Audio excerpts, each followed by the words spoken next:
Greetings. This is a question I've had for a while. Just a thought that I don't remember if I ever brought up before. Um, it's it's very simple and kind of funny maybe, but what I don't think I've seen a YouTube video ever in my life bringing it up. I don't recall seeing one. Then again, I didn't search for this specific thing either that I can remember, and that's NASA being blinded by the moon. So right now, depending where you're at, if you're in the US, on the west side, it's dark, and the east side, it's midnight.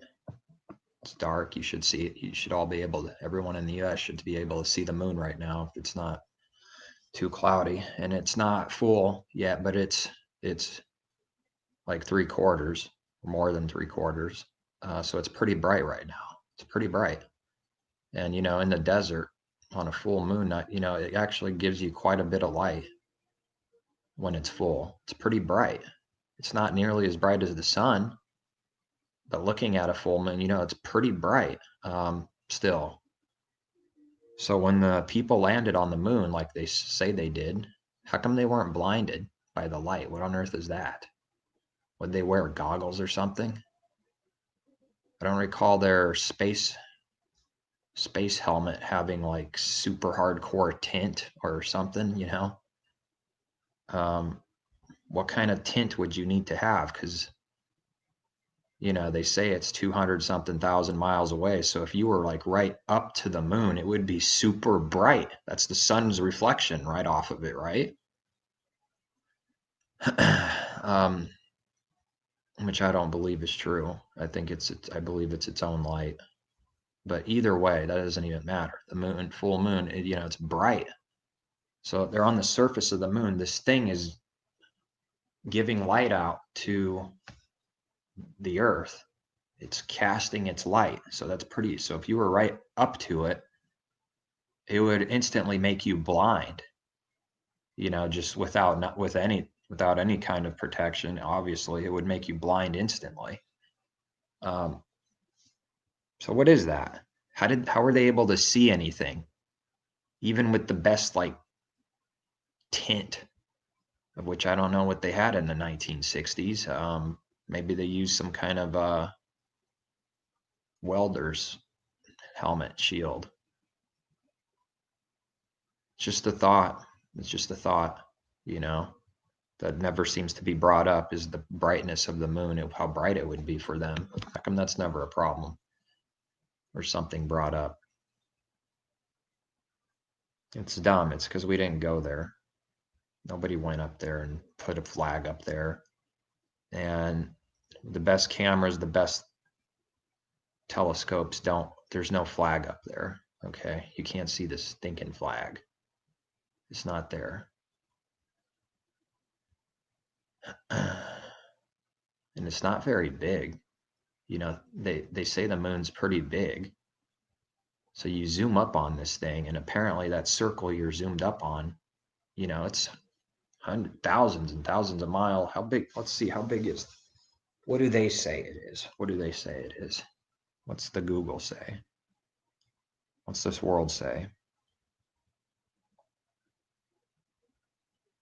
How big is the moon? The mean radius of moon is 1,079.4 miles. Radius is 1,079 miles. Age, 4.53 billion years.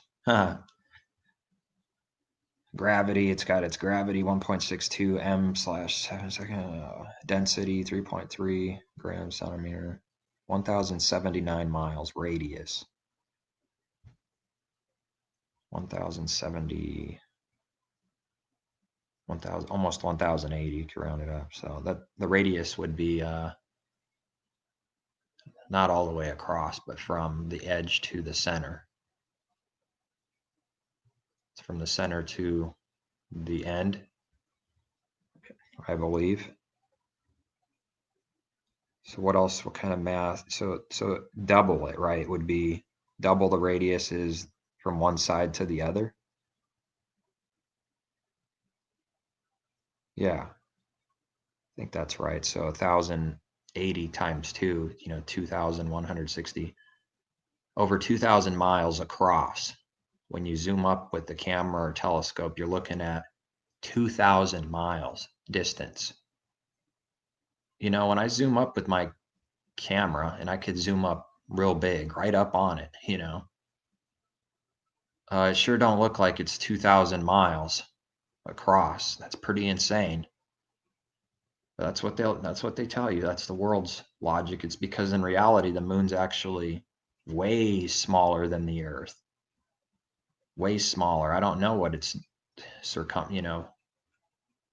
its radius would be, the actual moon, the true moon. But it's not very big. It's not very big on the stationary Earth, of which we're not moving. When we're moving, that's an earthquake. Then the Earth is actually moving. Otherwise we're not moving. But I forget what some people say, that they think it's how big it is, like a few short miles across. I don't know. But NASA, its radius is 1,080 miles, so one end to another is 2,160 miles, but it's nonsense. And I don't see a flag anywhere on there. I tried to find it.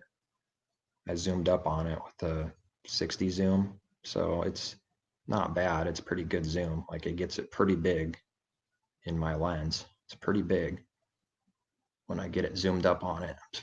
It's not as good as like a big telescope, but it's better than some of the smaller ones. And I couldn't find a flag. I think some people claim that you can actually see it. But that's what always made me wonder, because it's pretty bright. It's pretty bright. So how bright was it for them supposedly walking on there? How bright would have that been? What kind of protection would they need for their eyes? And then you got the problem of the moonlight is cooler in the light than it is in the shade. I think people have done enough tests to prove that. It's definitely not warmer in the moonlight than the shade, that's for sure. So it's like the opposite kind of light than the sun. So how could the sun be the reflection, or it be the reflection of the sun?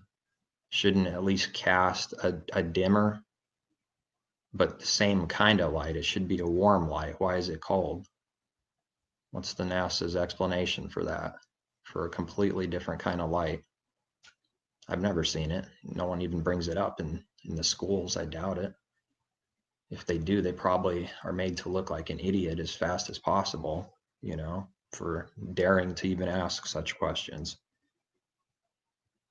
It's the simple thing that trips up a lie. If it is a lie, it's a very simple, logical, anybody with any little bit of logic could expose something, because that's the stupidity of the world. When it's a lie, it's always broken down by very simple logic. No matter what the topic is, doesn't matter. Logic is pretty important, because the earth was created with wisdom. Part of wisdom in the creation is it's logical. The actual creation, the building blocks of, however it is, there is logic behind it. Now, we might not know certain things, but then when you learn it, it would be logical. If you learned it, you would be able to explain it, teach it in a logical manner. That's how it should be, because it's not chaos. He didn't create it to be chaos. He created it with wisdom. So if there's a business that runs, any business, it has to have logic for the business to run and keep growing, keep going. It's got to be logical. If it's illogical, it probably won't last very long. I don't want to put logic as like something to worship as, above other, but it is important though. It's important and people don't have it. They're missing it. And people even know the saying, this really smart people, they seem to lose any and all logic. The ones that can, whatever they're good at or explaining in crazy detail, but then they don't see like simple logical things. For some reason, they seem to lose that most of the time. What else did I?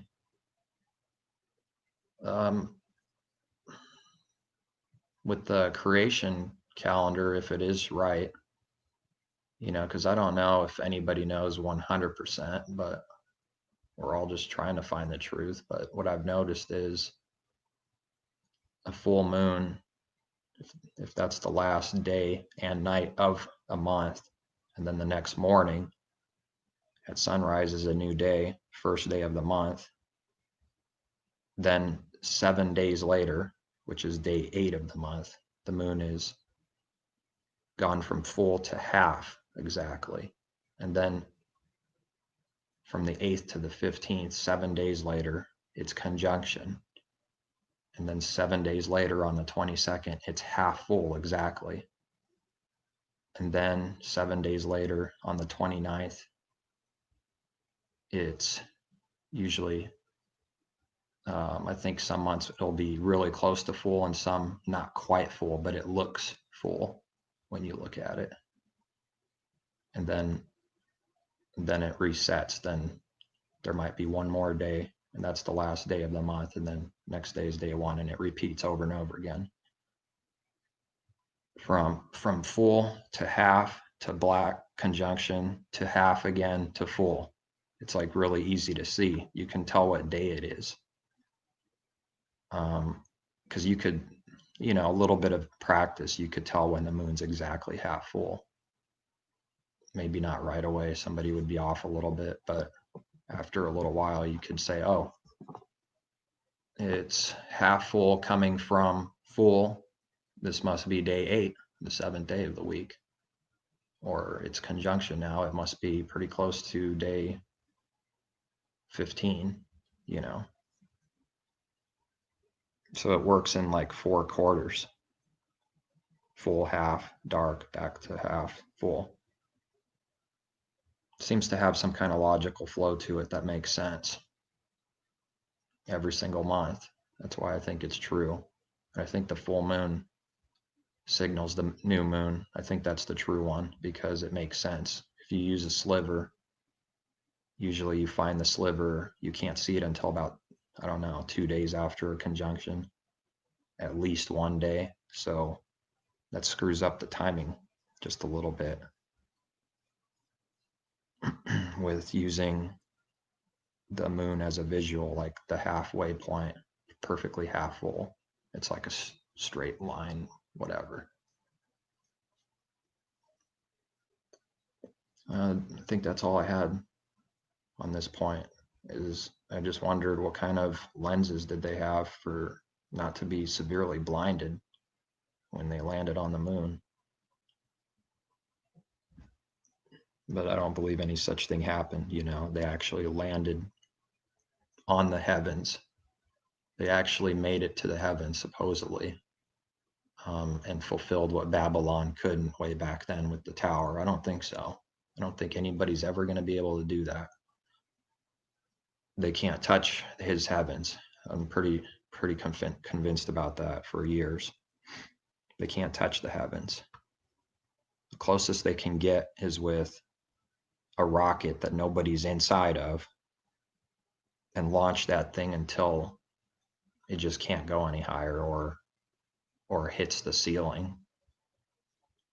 Like they sort of imply that they have. If you look for the clues, they're there, that they've shattered the glass. and have many cracks, many thousands of cracks in it, supposedly, they say. Operation Fishbowl, or whatever it was called.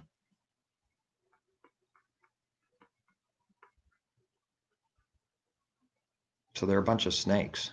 They're a bunch of liars either way.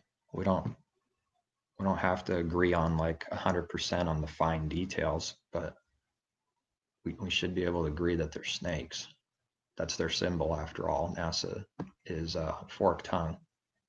When I first saw that, it was pretty amazing because it looks exactly, and you could find a Google picture pretty quick with their NASA logo and forked tongue, and then you have a snake on the other side of it, and it fits perfectly, that forked tongue. And there's all kinds of logos like this if you want to look into that. There's all kinds of like brands with weird logos that kind of like symbolize evil or something. And there's other ones, but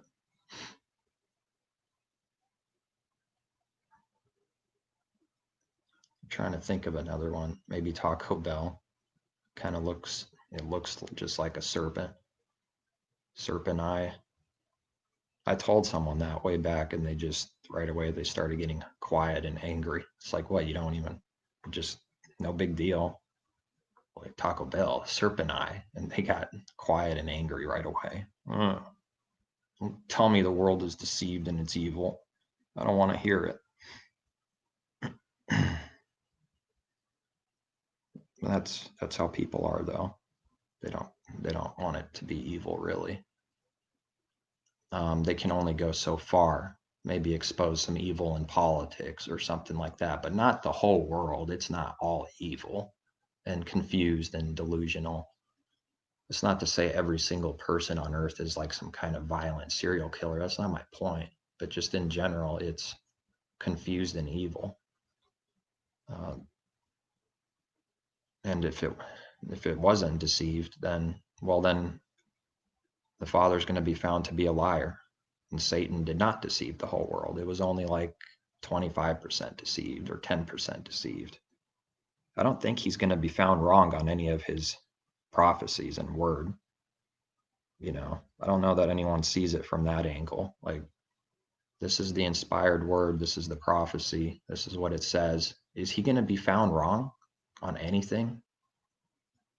Is it going to be found wrong when it says that there's many antichrists? That there's many who deny he came in the flesh and all these other prophecies? I don't think so. It says many, that means there's many. More than what I think the average person thinks many means. Many as in like most is how I've seen it. Not many as like a little over 50% of the world. No, many as like everyone. Everyone except those that have been called out to see it. So even they were deceived. Paul was deceived. And he even kept the law, kept the commandments on some kind of physical level, not in the heart. That's where his big change was. So you can keep the commandments like in a physical sense, sort of, or look good doing it, but it doesn't mean you're holy. It doesn't mean you're doing right. You can keep, I don't know, you could keep the Sabbath day and be evil and do it wrong and do it for wrong intentions. You could keep whatever, any commandment you list. Doesn't matter. You could do it with a perverted heart as like self-righteous. And he says something about, let's keep the feast days not with an evil heart or something like that. Keep it, but not with like a perverted or evil heart.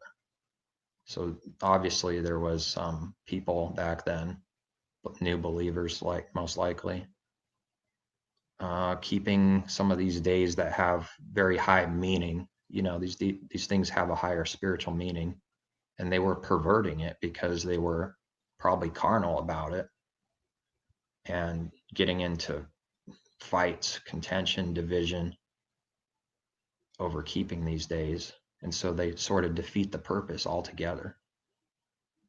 Better not to even keep those days than keep it wrongly or, in an evil way or something for the wrong reasons. Better not to have communion or whatever, remembrance. Better not to do, or was it that verse that it says that they drink judgment when they keep it? So I don't know exactly what was going on. I don't know that it has details, but like the wine or anything from the grapevine, they drank judgment when they kept the day. So something was not good. Breaking bread, keeping communion, something wasn't right for some of them. If they were drinking judgment, I think you have to be in a pretty clean, pure heart. That's the intention to keep that, for example. Otherwise, don't keep it if your heart's messed up about something, anything. That's how I see it. And it even says, what did the Messiah say? As remembrance of what he did, what happened, until he drinks it anew in the kingdom. He won't drink with anyone until he drinks it anew in the kingdom with the saints. So I don't think that went away, but I think it's wrong the way some people talk about it. They like come with threatenings. Like, if you don't keep this right now and keep it like I do, you're false automatically. I don't see it like that. And yet I think those who deny it altogether and say they're not important, I think that's wrong. So it's always somewhere in the middle, it seems like. And usually you have two groups. One goes to the extreme to the left, one goes to the extreme to the right. I think ultimately whoever's seeking truth, you're just, when the time's right for you to be convinced in your own mind about doing whatever, doesn't matter, then the time is right for you to be convinced in your own mind to do such and such. That's how I see it. So some people maybe just don't see it. They don't see certain things. And they're not in the right mind. They don't see it. They didn't study it. They didn't look into it. It doesn't mean they're false right away. It just means that they just haven't seen it yet. It hasn't been brought to their attention. And that could be true for all kinds of things, because nobody just knows everything, does everything the way that it should be done on day one. That's definitely not me. That didn't happen to me day one. I believe I did everything right from there. No, not even remotely. But it should be getting better. I think the scriptures make that pretty clear. It's supposed to be growing. Something's supposed to be going on. The kingdom grows within. It's like a spiritual truth. And I think also in reality, the actual physical world, the people, it's always growing. It's gonna grow until his purpose is complete. But it's spiritual too. So I've said that, I think, quite a few times before. If the seed is the word, like the parable, and then it falls in good ground, then will it become a tree the next day with a giant tree? No. But as long as it's growing, it's on the right path. If it stops growing, then the whip needs to come out, so that it needs to be pruned. It needs to break off maybe some branches or something so it can grow. But there's two kinds of people. that I see. There's two kinds of believers. One is not growing. They don't grow. And then there's the other that's growing. And that's it. Then if you want to add a third, there's different stages of the ones that are growing. And obviously people need to know that. And Paul, if you're careful and you read some of these things, that's what he's actually saying. It's in there, the teaching on that. Unfortunately, the Greek word, though, it's kind of hidden. There's like 4 different Greek words, but they're all translated usually. What is it translated as? Much, I don't remember, but it's kind of hidden. It's a little bit hidden, but there's like like a baby that needs milk, then like a child, then like a young adult, and then mature. There might be 5. I might have missed one. There's at least 4, I think, different Greek words. Teleos, something else. I'd have to look into them again, but they're different stages, and he uses it spiritually. So that the physical means something. It means something spiritual, like a baby. That helps you understand how someone is spiritually. They just cry and scream, and they can't feed themselves. And then when they're little kids, they could feed themselves. They could start doing that a little bit, but then they still need some guidance. But then after, they shouldn't need too much more guidance from somebody else once they're like at the 3rd stage. They should be able to they should be able to start knowing how to ask the creator at that point and know how to do certain things. And then they'll keep growing. But there are people that exist that can't, they don't know what to do or how to do it or what sin is, or they're still like babies. So that means spiritually that there's people out there, new believers, that instead of guiding them, some of them get trashed as false because of certain things they're doing. And then they actually damage them. They damage their faith because they're still babies. I didn't see that very good a while back. Kind of like you can't have a black and white view on that. True believers, false believers. It's not quite like that. Mature unbelievers. That's not how it is. So you might be way too hard on someone that's just simply, they're just not where you're at. That's all. Something might bother them and you're just way past that. You're way past worrying about such and such. You have the answer already. You're settled in your own mind, and they're not.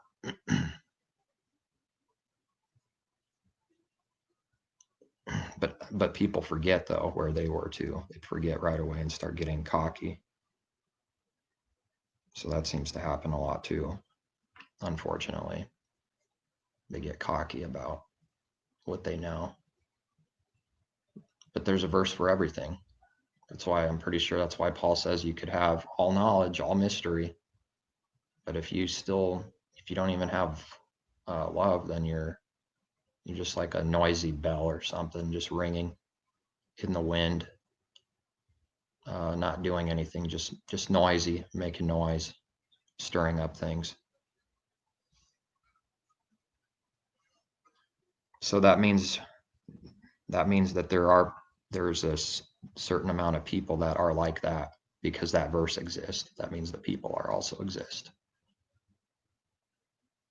That's how I see that. There are people that have a ton of knowledge, ton of prophecy maybe, and they might even be right with their knowledge, but they started, something went off with them, and now they don't even have the basics. They don't even have love properly. So then those kind of people do exist. I don't know how many, but they do exist. And usually I think the problem is when they try to form like their own, I don't know, denomination, make a name for themselves. People get together and their intentions might be right in the beginning, and then next thing you know, you find two people that want to be the rooster, and their focus goes to, I want to be the king of this, with foul intentions, not doing anything in the spirit, but just being carnal. And then division comes because some of them see that person, who they are, they rightfully discerned something's off, and then they split. And then they split further and then split even further. And next thing you know, they're doing just what most of Christianity does, just split. Seems like every time that happens, they almost always split. Groups always split. So what I've seen is that must be like Satan's worst thing that he hates the most, is true believers getting together as a group, because then there's power, there's potential. So then he, at all cost, split it up, and then make sure they start teaching lies. So then they're a false group. Then have a nice day. You guys are liars, so you're no threat. Now I'm going to go to the next group and split them up, and stir up some pride in these people. And then when you become prideful, you become delusional, and then start teaching lies, and then go to the next group. That's what's been happening since the Reformation. Thousands of divisions must be happening. That must be going just like that. So then the people who could see this almost think maybe it's better not to ever be in a group. And then probably Satan has you there too. If you have that kind of mindset, that's probably where he wants you too. Just a lone wolf, don't gather with anybody. I'm pretty sure that's what he'd want also. So he's got it all covered. He's got all the angles covered.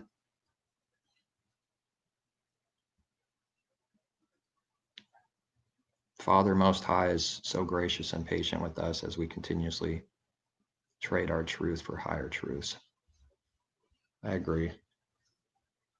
As long as somebody just stays on the path, that's all, and they want to know the truth.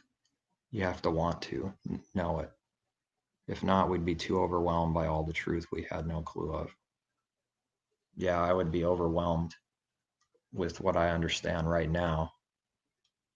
7 years ago, it would be overwhelming. So that's true for everyone.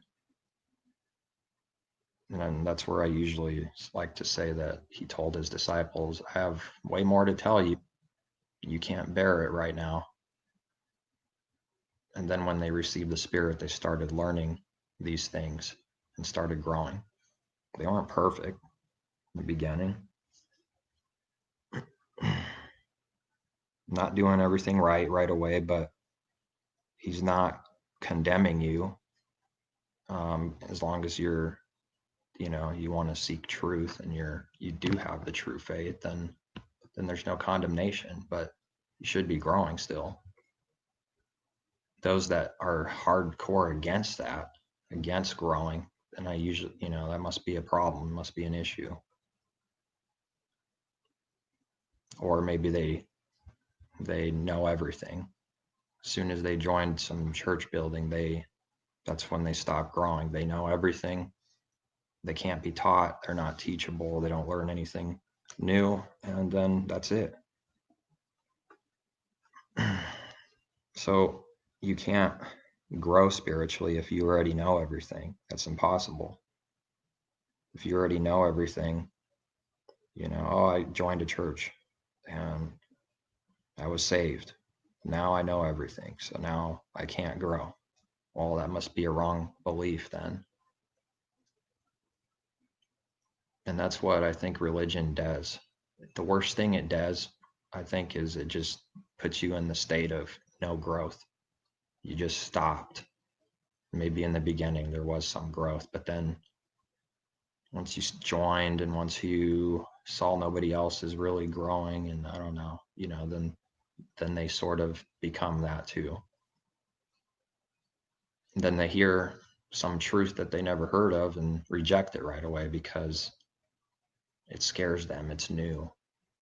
That means we have it wrong. It can't be. So I'm not against groups, gatherings. It's just that most of them that exist are not, they've been divided and confused and they don't grow. But there's some out there. I know there's some. There's a few true ones. I'm sure there is a few. But I think they're going to be, every group of people is going to be attacked. They're going to be put to the test. I don't think it happens any other way. They have to be. Everyone has to be tested. See what they're going to do in this situation. See what they're going to do in this situation. See if you're going to do right. See if you're going to keep his way or not when this happens. Like you learned from Job. Well, we'll see what he does when this happens. Then he won't do right for sure. So that test happens to all the saints. I don't think there's one person that doesn't get tested like that or put in a situation in their life where they're ready to curse out the Father,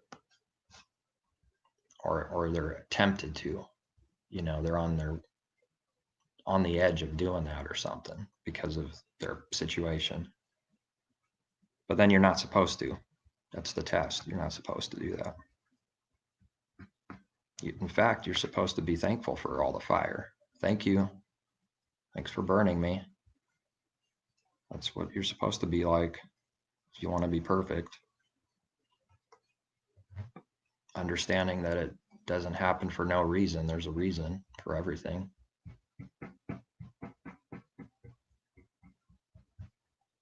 I think I'm done with this video. A little bit more than about the moon, but that's it. Thanks for the comments. And peace. Take care. And always seek truth, as I'll do the same.